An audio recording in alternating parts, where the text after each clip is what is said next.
Ouais, bonjour tout le monde. Pour ceux qui se demandaient à quoi ça ressemble un champ d'engrais vert, ça ressemble pas mal à ça. Ici, dans le fond, là, on a du pois fourragé, de l'avoine, là, puis du seigle de printemps, là, c'est pas mal de deux plantes qui se ressemblent.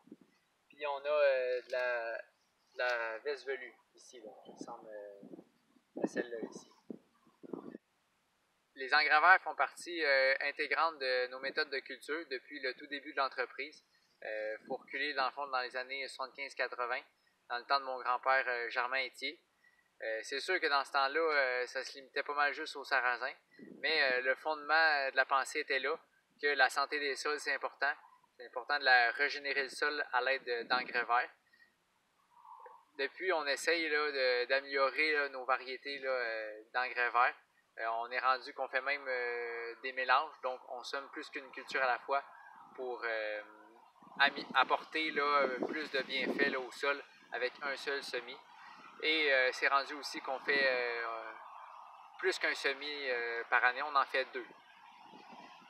Dans le fond, le but des engrais verts, c'est d'augmenter la matière organique du sol pour justement avoir une meilleure vie microbienne du sol, pour être en mesure de diminuer nos engrais chimiques qu'on va mettre dans le champ.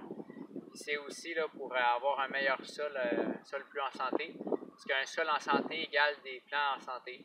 Et des plants en santé égale que, dans le fond, sont mieux capables de passer au travers des maladies qu'ils peuvent rencontrer, puis les insectes.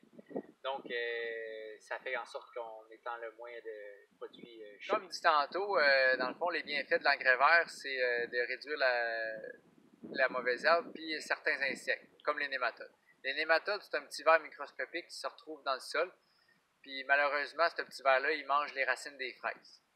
On pourrait, concrètement, dans ce champ-ci, je me retrouve avec un gros problème de nématodes. On pourrait le traiter de façon chimique, mais ça réduit beaucoup la vie microbienne du sol. Puis nous, la santé des sols, c'est une priorité.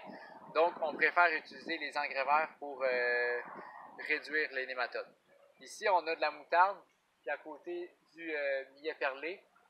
Ça fait partie des deux plantes qui contrôlent le mieux les nématodes. Alors, cette année, on a fait deux petites parcelles, pour savoir laquelle des deux est la meilleure, la plus adaptée pour ce champ-ci, pour réduire les nématodes. Puis une fois qu'on va être en mesure de savoir c'est laquelle, puis qui est efficace, on va la semer en grandeur pour éventuellement planter une fraisière.